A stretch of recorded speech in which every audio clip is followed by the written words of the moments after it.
பிஸ்மில்லா வஸ்ஸலாத்து வஸ்ஸலாம் அலா ரசூல் ஸல்லல்லாஹு அலைஹி வஸல்லம். முஸ்லீமில் இருக்கக்கூடிய ஹதீஸில் நபி ஸல்லல்லாஹு அலைஹி வஸல்லம் ஒரு மனிதரை பற்றி சொல்கிறாங்க. அவர் தன்னுடைய நண்பரை சந்திப்பதற்காக வேண்டி, சகோதரரை நண்பரை சந்திப்பதற்காக வேண்டி ஒரு ஊருக்கு போயிட்டுருக்கிறார்.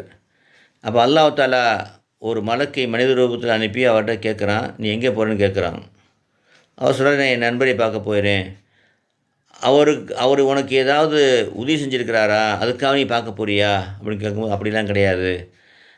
அல்லாஹ்வுக்காக வேண்டி நான் அல்லாஹ்வை அவர் நேசிக்கின்றார். ஆகவே அல்லாஹ்வுக்காக வேண்டி நான் அவரை பார்க்க செல்கின்றேன் அப்படின்னு சொல்லும்போது, உடனே அவர் அந்த மலக்கு சொல்கிறாரு, நான் இறைவன் அனுப்பிய ஒரு தூதராவேன். நீ எப்படி அல்லாஹ்வுக்காக வேண்டி அந்த மனிதனை நேசிக்கின்றாயோ, அப்படியே அல்லாஹ் உன்னை நேசிப்பதாக உன்னிடம் சொல்ல சொன்னான் என்று சொல்லுகின்றார். ஆகவே நாம் இறைவனுக்காக வேண்டி நேசம் கொண்டு ஒருவருக்கொருவர் உதவி செய்யும் பொழுது இறைவனுடைய நேசம் நமக்கு கிடைக்கிறது.